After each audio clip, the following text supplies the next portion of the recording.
Assalamualaikum warahmatullahi wabarakatuh. Alhamdulillahirabbil alamin. Wassalatu wassalamu ala asyrafil anbiya'i wal mursalin.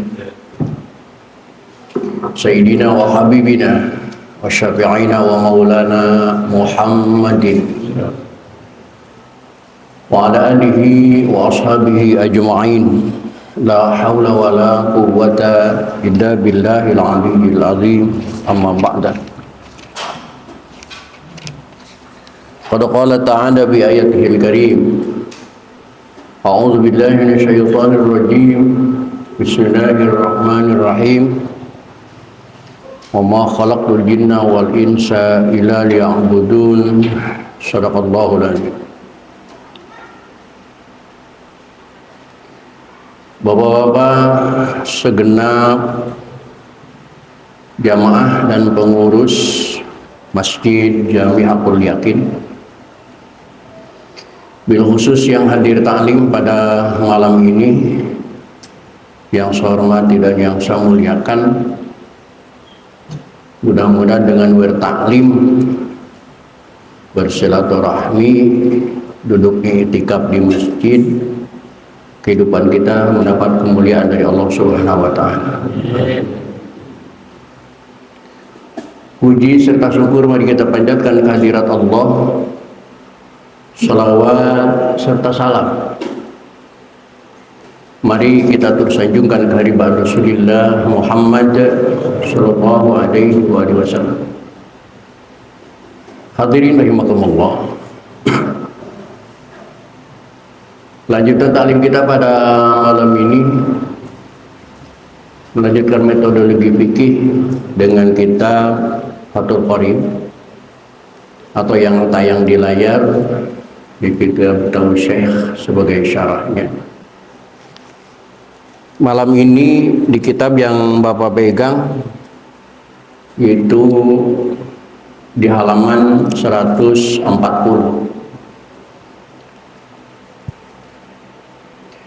Di halaman 140 baris kelima dari atas ada kalimat faslun wal matruku minas shalah salah satu asya. Silakan dicari dan perhatikan, dan kita buka saja taklim ini dengan sama-sama membaca Ummul Quran surah Fatihah. Saya berharap kepada Allah Subhanahu wa taala, semoga dengan asbab membaca Fatihah Allah berkenan mengampuni dosa dan kesalahan yang pernah kita lakukan. Amin. Terutama untuk kedua orang tua kita, keluarga kita, saudara-saudara kita muslimin muslimat. Semoga diampuni semua dosa dan kesalahannya oleh Allah dan terima amal ibadahnya oleh Allah Subhanahu wa taala. Dan bagi kita yang masih hidup dengan yang akan selalu hadir di majlis taklim, semoga Allah memberikan kepada kita panjang umur disertai dengan sehat walafiat, dihiasi dengan rezeki yang jembar, keluarga kita ini keluarga yang soleh dan solehah. Bisafati Rasulillah berkati mu'alif hadal kitab wa bisiril Fatihah. Bismillahirrahmanirrahim. Alhamdulillahirabbil alamin. Ya. Shiratal ladzina an'amta 'alaihim ghairil maghdubi 'alaihim waladdallin.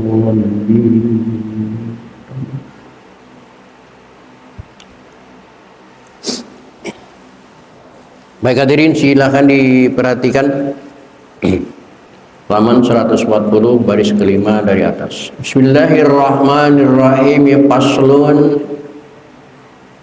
bermula ini suatu pasal. Pasal ini fi asbabis sahwi wa hukmihi wa mahallihi, dalam menjelaskan hukum lupa dalam sholat. Wa mahallihi, dan tempatnya lupa.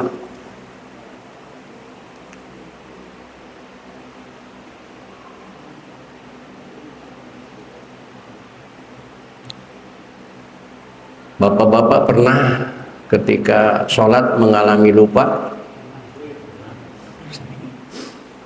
Nah, lupa yang kita lakukan ini bagaimana hukumnya? Dan apa saja yang kita lupakan?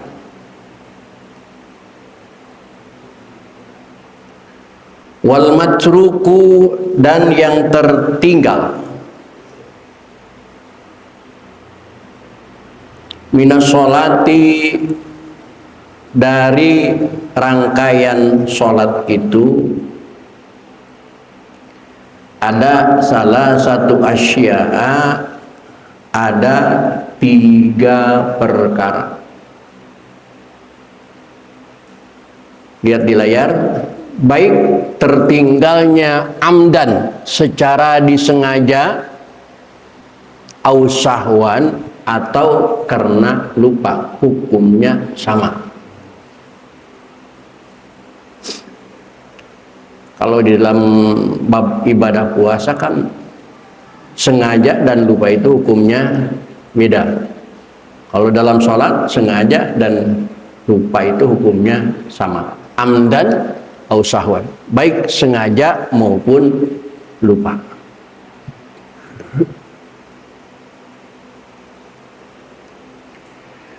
Yang pertama yang terlupakan fardun, yaitu dari rangkaian sholat yang hukumnya fardu.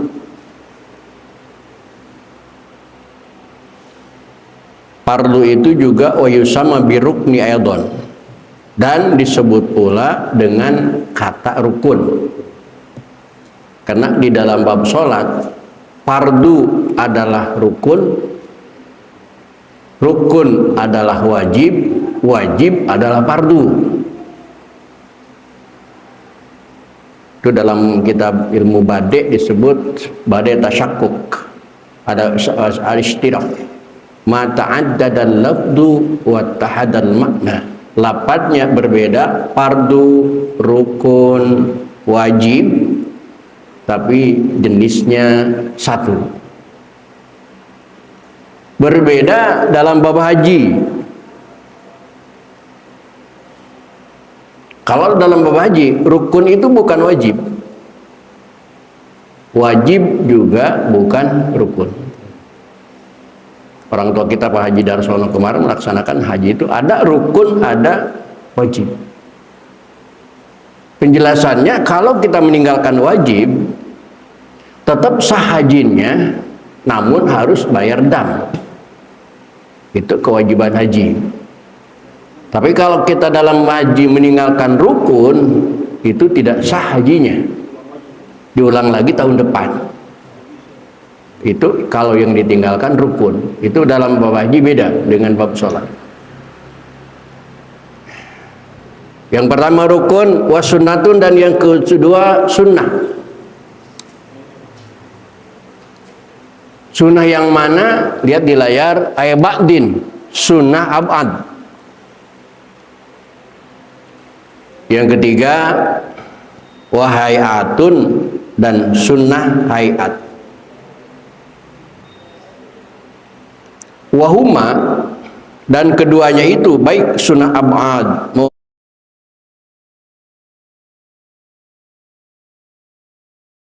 selain fardu. Rukun sholat di dalam kitab ini ada 18, ada 13 kemarin, 18. Selain itu termasuknya sunnah.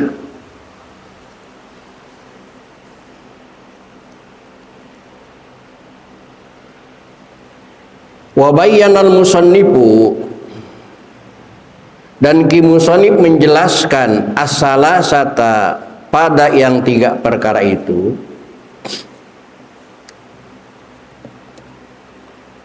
ahkamah, hukum-hukum yang 3, fi qaulihi, dalam kata-kata musannif.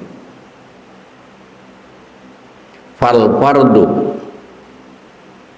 maka fardu yang ditinggalkan la yanubu anhu, tidak dapat digantikan darinya sujudul sahwi oleh sujud sahwi. Kalau selama kita sholat yang ditinggalkan adalah apa yang disebut dengan rukun, apa yang disebut dengan fardu, maka tidak bisa ditambal dengan sujud sahwi.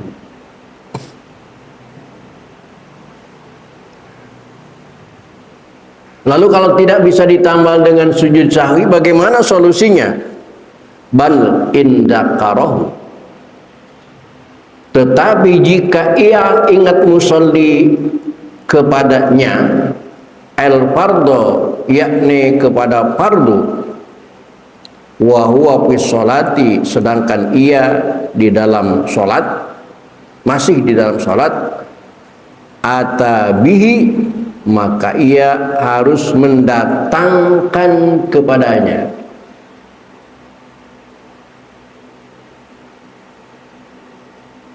in lam yakun ma'muman walam yaf'al misla ruknil matruh fa in fa'ala mislahu qama maqamahu wa taraqad baqi. Kita sholat, begitu masuk rakaat ketiga, rakaat kedua, rakaat keempat dan lain sebagainya, tiba-tiba kita ingat bahwa tadi tidak ruku. Tiba-tiba kita ingat bahwa tadi tidak sujud, atau sujudnya hanya satu kali. Kalau seandainya ingatnya itu langsung begitu mau bangun, ingat sujud baru satu kali, maka gerakan bangun itu dihentikan, kembali kepada posisi sujud dan laksanakan sujud yang kedua. Atau habis baca Fatihah mau langsung sujud, tiba-tiba ingat ini belum ruku, maka kita bangun lagi, laksanakan ruku. Jangan langsung menuju sujud, belum ruku, langsung ruku, nggak bisa. Itu harus bangun lagi, langsung ruku. Kalau ingatnya di situ.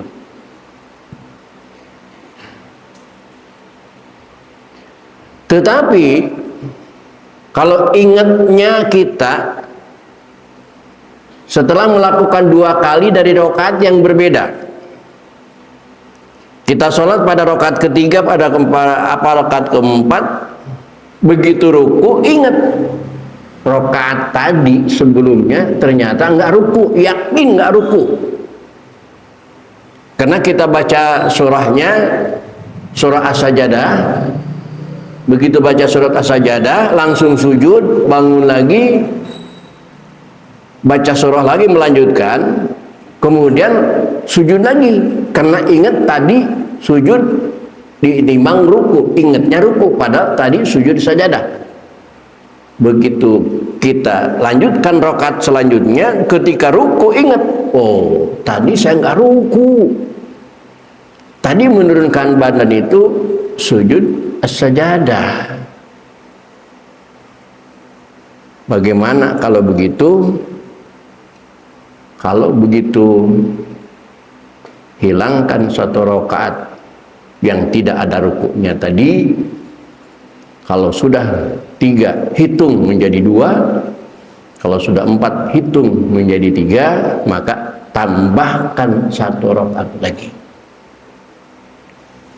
Kalau rakaatnya 4 menjadi 5, karena satu rakaat tidak ada rukunya, tidak jadi.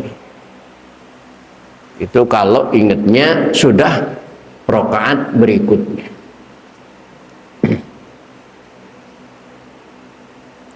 Dan dengan demikian ia harus mendatangkan bihi kepada rukun yang ditinggalkan tadi, wa tamat sholatuhu, dan sempurnalah sholatnya, sah sholatnya.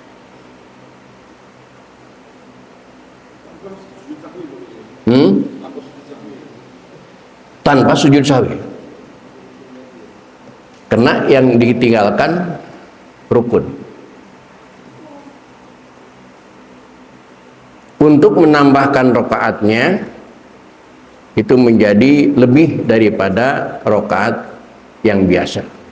Kalau maghrib 3 menjadi 4, kalau isya 4 menjadi 5. Tetapi dalam keterangan karena tambah rakaat itu bisa saja dilakukan sujud sahwi, bukan karena rukunnya, tapi karena menambah rakaat.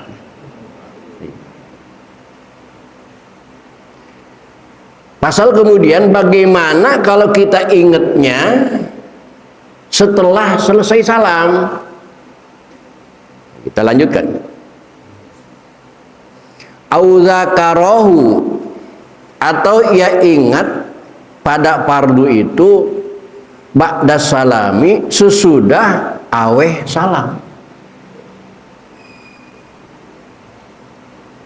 Wa zamanu qaribun, sedangkan waktu itu masih dekat.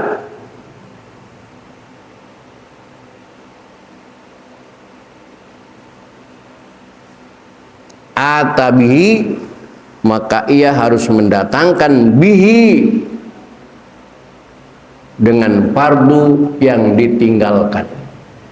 Wujuban fawran bi mujarradi tadriki wa ila asas nafasolah. Begitu salam, assalamualaikum warahmatullahi, assalamualaikum warahmatullahi, ingat ini sholat baru 3 rakaat, ini sholat asar, ini sholat zuhur baru 3 rakaat. Ingatnya assalamualaikum warahmatullahi, assalamualaikum warahmatullahi, ingat baru 3 rakaat, langsung bangun lagi. Kalau antara assalamualaikum warahmatullahi, assalamualaikum warahmatullahi dan ingatnya itu waktunya singkat, begitu selesai baru ingat. Tapi kalau ingatnya setelah lama, assalamualaikum warahmatullahi, assalamualaikum alhamdulillah, astagfirullahaladzim alladzi la ilaha illa huwal hayyul qayyum, 3 istighfar baru ingat, maka itu harus diulang sholat.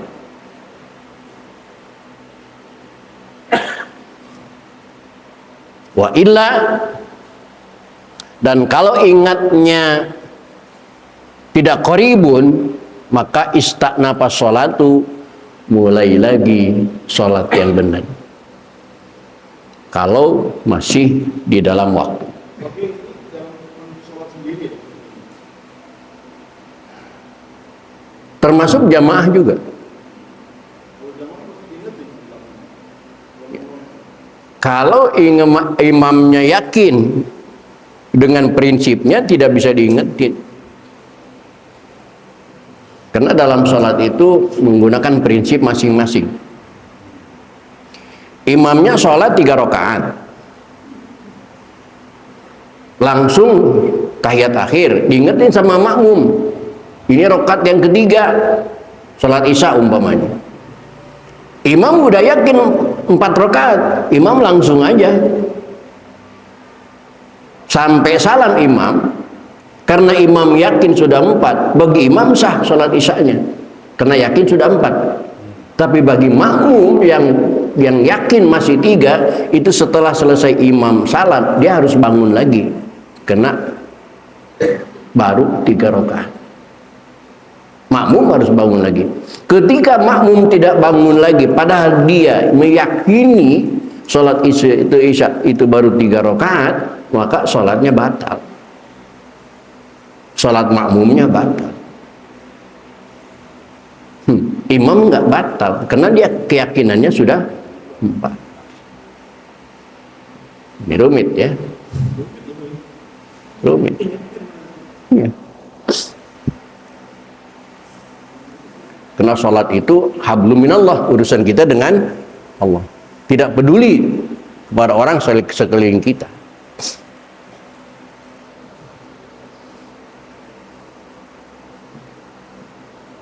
atabihi, maka ia harus mendatangkan pada fardu itu, wa bana alaihi, dan meneruskan ia ma baqiya minas sholati, apa yang ditinggal daripada sholat. Nah, untuk kelebihan tadi wasajada li sahwi, dan ia harus sujud sahwi karena lupa, bukan karena rakaatnya, bukan karena tambah rukunnya, tapi karena lupanya sampai 5 rakaat. Tetapi ingat bahwa sunnatun, dan sujud sahwi itu adalah sunnah, kama sayati, seperti keterangan yang akan datang.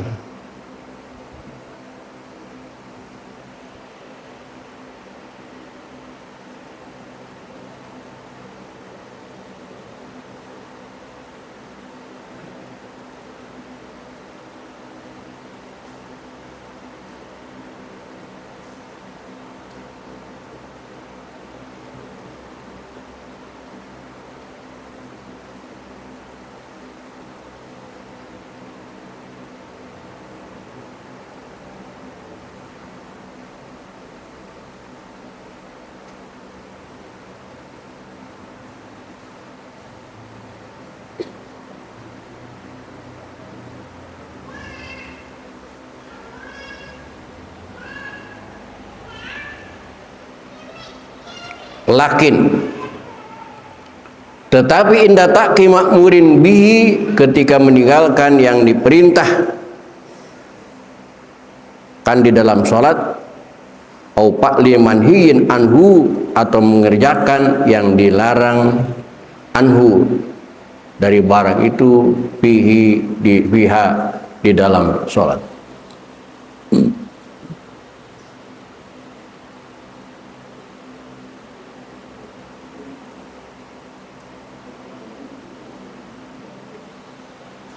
Yang kedua, wasunnatu, dan pekerjaan sunnah.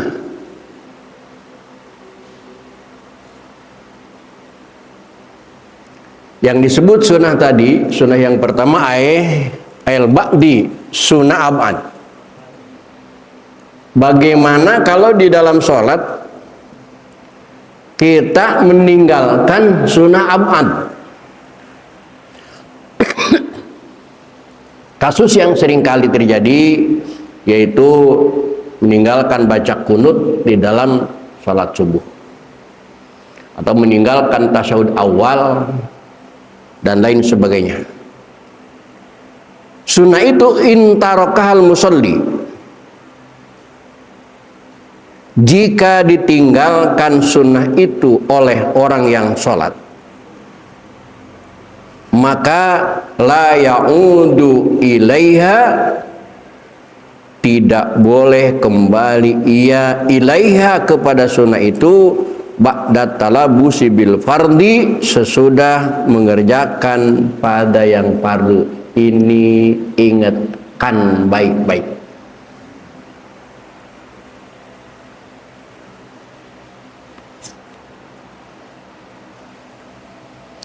Ketika dalam sholat subuh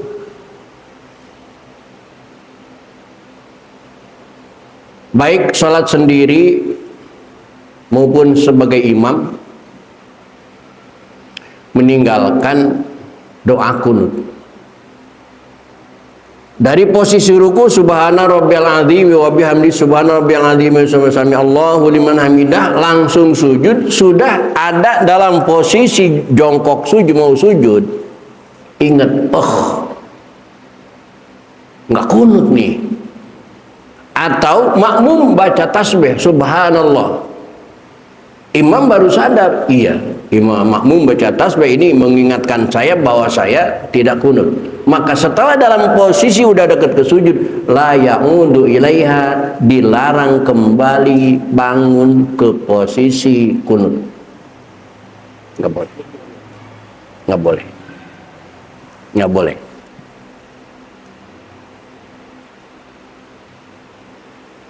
Bal yahrum ay yahrumu, haram dia kembali ke berdiri posisi kunut, al-audu laha idza kana ba'da talabusi bil palid.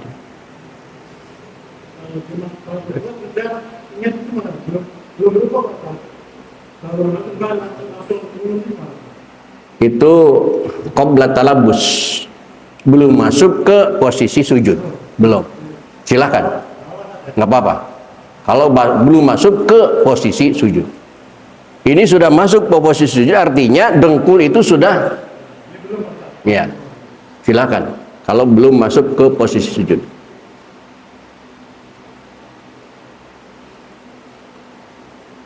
Di sini jelas. Paman tarokat tasyahud al-awwala, maka barang siapa meninggalkan tasyahud awal, masalan umpamanya pada karahu ba'da tidalihi,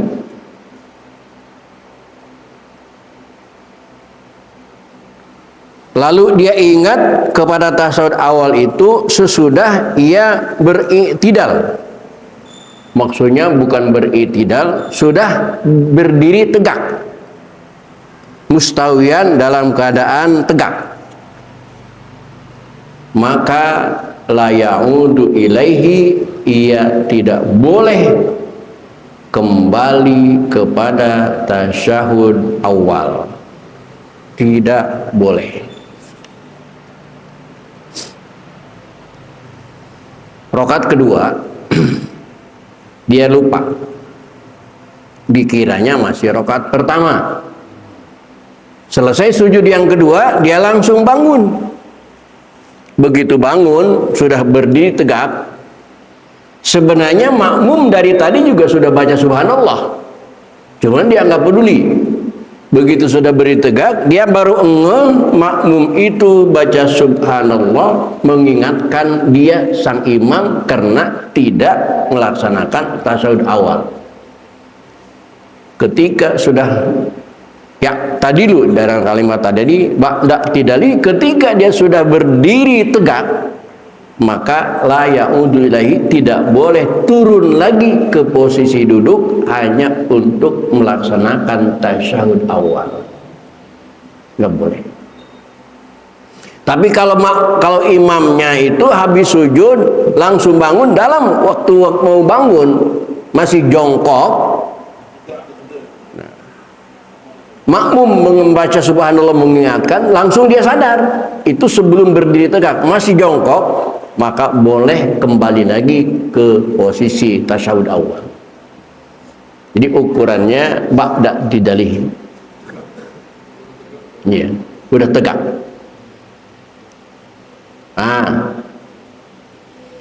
Kesimpulannya, fa in ada ilaihi, maka jika ia kembali lagi kepadanya, artinya ke posisi tasyahud awal, amidan, dengan sengaja, aliman bitahrimi, dan lagi mengetahui pada haramnya, maka sanksinya batolat sholatuhu, maka batal sholatnya. Kenapa mesti batal? Karena kalkulasinya berarti dia berani-berani meninggalkan wajib untuk mengejar sunnah. Sudah berdiri, sudah dalam posisi wajib rakaat ketiga, tapi ditinggalkan kembali duduk hanya untuk mengejar sunnah. Karena tasyahud awal itu hukumnya sunnah.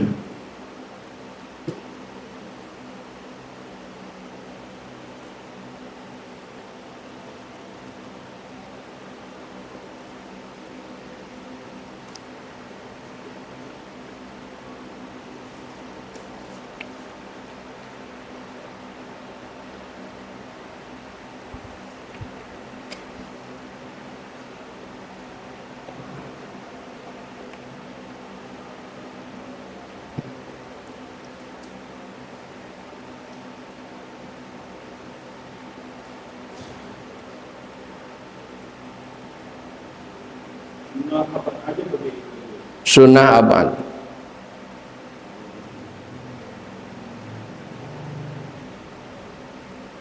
Au nasian Allahu a'lamu bishawab. Insyaallah akan kita lanjutkan pada pertemuan yang akan datang. Untuk malam ini cukup sampai di sini. Assalamualaikum warahmatullahi wabarakatuh.